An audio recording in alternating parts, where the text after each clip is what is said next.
Salut à toi et bienvenue sur ce nouveau tuto.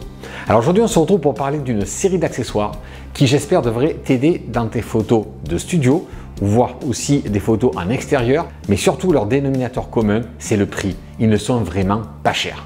Avec ça, ça permettra d'avoir du contrôle tout en ayant de l'originalité pour certains de ces accessoires. On va te parler donc de grilles de nid d'abeille.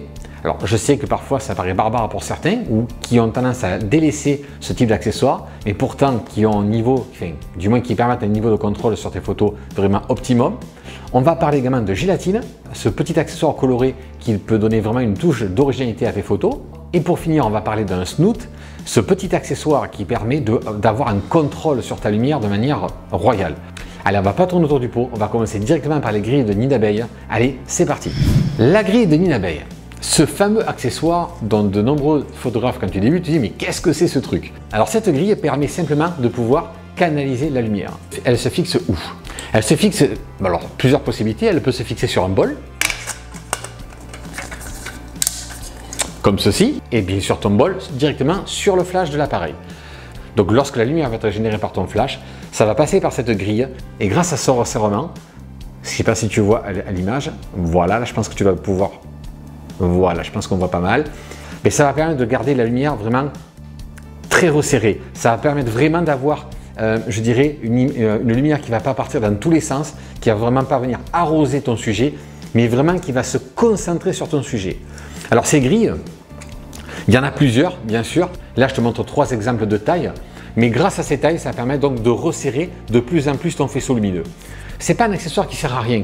Si par exemple tu veux reproduire ces photos de type harcourt, comme celle-ci, si tu peux remarquer sur cette photo, on a placé exactement 2 flashs avec cette fameuse grille de nid d'abeille. Celle du fond va permettre de créer ce petit halo, un petit peu type, ça donne un effet cinéma. Et l'autre va être positionné donc au-dessus de ton modèle, là pour le coup à 45 degrés, et au-dessus du modèle, pour justement essayer de concentrer la lumière sur ce côté-là du visage, sans pour autant altérer l'arrière-plan de ta photo. Donc tu vois, par exemple, ce type de grille de nid d'abeille est réellement efficace pour obtenir ce type de résultat. On peut également retrouver des nids d'abeilles sur beaucoup de supports, notamment des diffuseurs, comme celui-ci qui est tout en longueur. Là, comme tu peux remarquer, c'est une grille de nid d'abeille qui est très souple, voilà, qui peut se scratcher ou se déscratcher selon nos envies, mais qui permet également de contrôler sa lumière sans pour autant que ça déborde vraiment sur l'arrière-plan.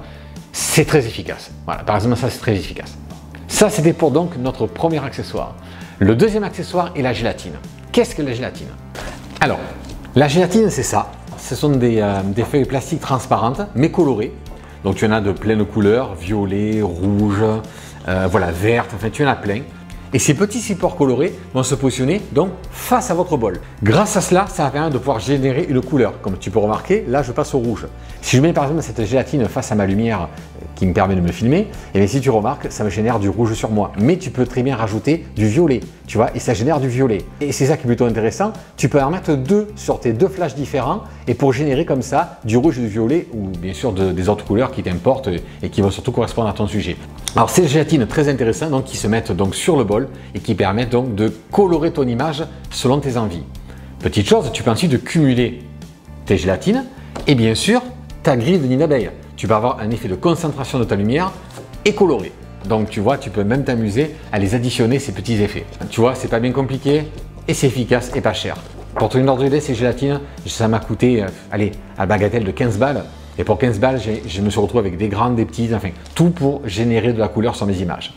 Pour revenir également aux grilles de nid d'abeille, sachez que là, il y en a pour une trentaine d'euros, voire une quarantaine d'euros si tu prends 3 grilles de tailles différentes. Donc tu vois, entre 30 et 40 euros pour tes grilles de nid d'abeille, une 15-20 euros pour, je dirais, ces petites gélatines, c'est pas bien cher. Et notre dernier accessoire, le fameux snoot. Qu'est-ce que c'est un snoot? Comme tu peux remarquer, c'est un cône qui est plus large d'un côté et tout petit de l'autre. Donc ce snoot, vous allez le greffer sur votre lampe flash. Et qu'est-ce qui va se passer? Au bout, ça se dévisse et ça permet, dans un premier temps, cet embout de pouvoir, tu vois, rajouter une grille de nid d'abeille si tu as besoin pour concentrer encore plus la lumière et également de pouvoir ajouter de la gélatine.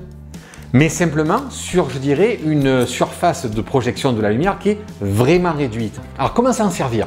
Moi personnellement, je m'en sers souvent pour par exemple focaliser un éclairage à un endroit bien particulier. Je veux absolument faire une photo de type harcourt. Je vais donc mettre une grille de nid d'abeille qui va éclairer l'arrière-plan. On a ce fameux petit cercle. En mettre une autre ensuite pour éclairer le visage de mon modèle de manière vraiment très précise. C'est parfait. Mais imagine que ton modèle ait un beau bijou dans les cheveux ou un bijou sur lui. Mais seulement tu veux simplement lui donner l'accent à ce détail sans pour autant irradier ta photo de lumière. Et bien ce fameux snoot sert à ça. Il va te permettre de pouvoir concentrer l'éclairage sur un point précis de ta photo. Et vu que c'est très réduit, très concentré, et bien ça va être vraiment très précis sur l'éclairage, du moins sur l'endroit exact que tu veux que ça éclaire. Donc là, ton bijou par exemple sera parfaitement mis, je dirais, en lumière sans pour autant éclairer totalement ou dénaturer la scène de départ que tu voulais faire. Voilà, tu vois, ça c'est pas bien cher non plus, je crois une vingtaine, allez, entre 20 et 30 balles, c'est pas excessif. Mais encore une fois, ça peut faire vraiment la différence, de pouvoir vraiment concentrer la lumière sur un endroit bien précis. Voilà, tu vois, 3 accessoires, pas bien cher, un snoot, grille d'une abeille et gélatine. Avec ça, pour quelques euros, eh bien, ça te permet de faire de l'originalité et du contrôle sur tes photos. Perso, j'en utilise très souvent. Enfin, moi, en tout cas, ça me rend beaucoup et de grands services. J'espère que tu trouveras ce tuto intéressant, qui te permettra d'ouvrir d'autres horizons. Et puis, je te dis à bientôt. Salut!